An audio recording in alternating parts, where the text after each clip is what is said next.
Hello and welcome. I'm Frank Ohlhorst, Chief Analyst for Peerlyst.com, an interactive community for security professionals. Today we're going to chat about the ever-increasing problem of false positives and what steps can be taken to reduce the cost and time wasted dealing with those false positives. My guest expert today is Brian Beyer, Red Canary co-founder and CEO. Red Canary, which just launched, offers an endpoint threat detection and response system, which is often referred to as ETDR, and they're offering it as a managed service, and that takes on the nemesis of the false positive. Hi, Brian, and thanks for joining us today. Hi, Frank. Thank you for having me. Oh, it's always a pleasure. I just read a recent report from our friends over at the Ponemon Institute that inaccurate and erroneous intelligence alerts are becoming an increasing problem. You care to enlighten us on what that really means to the security professional in the field? Absolutely. So this problem of false positives is not a new problem. It's really existed ever since IT security has existed, and we've seen this problem in physical security as well, whether it's your car alarm. And tell me, how often do you actually pay attention to a car alarm these days? And we see it, the exact same situation in the IT security space as well.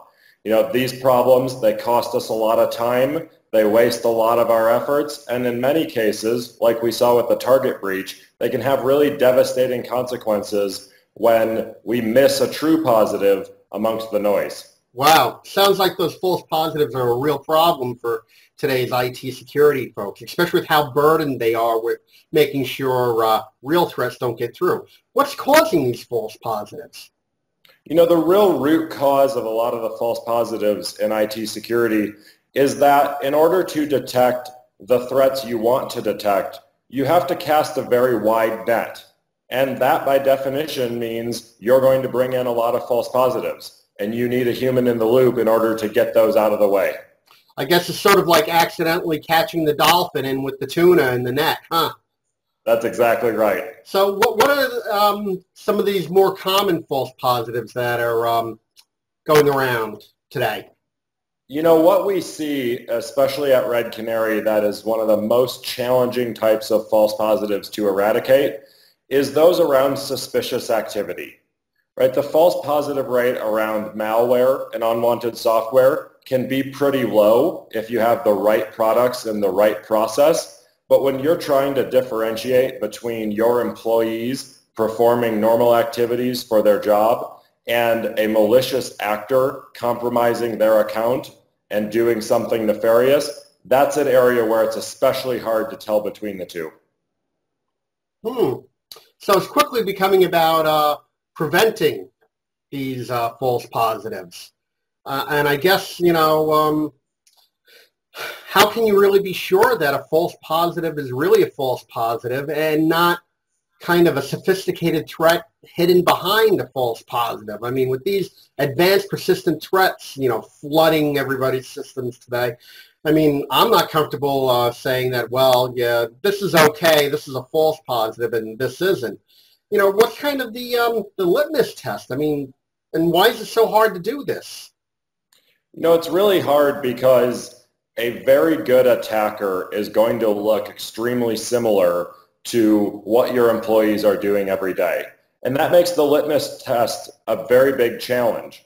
You know, one thing that we like to see and one way that we make very efficient and accurate decisions is by having a lot of data at our fingertips, but making sure we present it to our analysts in the right way. So specifically in our case, we have almost 2 years of research about what information an analyst needs to see to make that very quick decision about if they need to look deeper or if this is a false positive. But just like any type of prevention or threat analysis, you're always going to make mistakes. You know, there's no such thing as a silver bullet to fix this security or false positive problem. Very interesting. So, I mean, does the answer to these problems lie with, you know, machine learning and artificial intelligence and these self-adapting heuristics and all these elements that today's security companies are throwing out at us as the magic bullet? So those magic bullets and those buzzwords of the year or, you know, of last week's RSA, they make a difference. If you use them in the right way and you have the right data and you have a way to determine how well they're working, they can really help you. And that's one of the reasons why that machine learning and those heuristics are a big part of how Red Canary detects threats to our customers. But it doesn't work by itself. Having that feedback loop where a human is involved and continues to train the system over time is key to making sure that your team is looking at the right events. Okay, that's a good point. I mean, everyone seems to be talking about the machine learning, capabilities of their products, like I was saying before. But I guess you're pointing out that machine learning alone and AI isn't the only answer to these security problems. You kind of need the human intervention. And I gather, how does that impact, time to preventing threats? And, is AI really a benefit or a hindrance at that point in time? How's that work? So all of those artificial intelligence and machine learning and even your basic probability and statistics, they're a big benefit, and they'll make your security teams faster and more accurate. But at some point, in almost every case, you're still going to have a human in the loop. So with Red Canary's service, that's one of the reasons why many of our customers are outsourcing their security teams for endpoint security to us, is because at some point in the process, you want a human to look at that data and take all of the power of the human brain to do that pattern recognition and make the right call. All right, that makes a lot of sense. So what we're saying is that there's a lot of fluff around these AI claims, and you really still need a human in the process to truly sort out these problems. I gather that's what we're saying here. That's exactly right. We're a big fan of new technology, using machine learning, using artificial intelligence, but it's not a solution by itself. It's just a part of that solution. Well, I mean, that brings us kind of to another kind of controversy with security products. I mean, everyone's, comparing, security out in the cloud as opposed to an on-site physical or virtual appliance. I mean, what's the real advantage of making ETDR a service out in the cloud as opposed to it being in-house?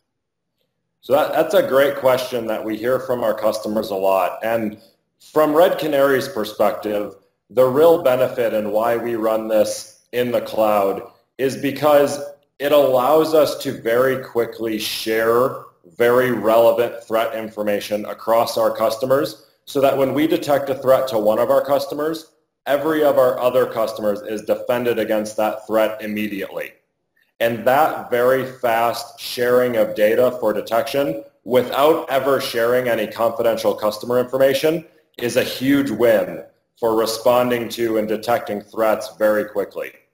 So it sort of turns like every one of your customers into kind of a member of the Army or, the intelligence community, that, one threat can be extended to cover everybody. That's exactly right. As we sometimes joke in our team, we are the Borg and resistance is futile. Very good. I like that comparison. So, moving along, what are some of the best practices out there that, our audience members should really consider when it comes to keeping these false positives from becoming a problem and, more importantly, not missing real threats? So the first thing I always recommend you do is make sure you very well understand what products and services you're using today, where they're strong, where the gaps are, and how they work together.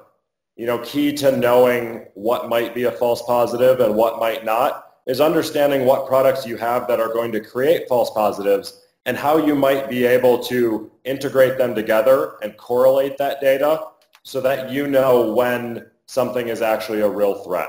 So how we approach that at Red Canary is by taking together dozens of data sources and saying, when I detect this type of threat with one product and use our proprietary algorithms that agree with that, we know that that's very likely to be a true threat. So know your products, know your data, and make sure your team has all that information to make the right decisions. Excellent. Sounds like very sage advice. Well, we're about out of time, and I want to thank you for all that information, Brian, and thank you for joining us today. Absolutely. Thank you.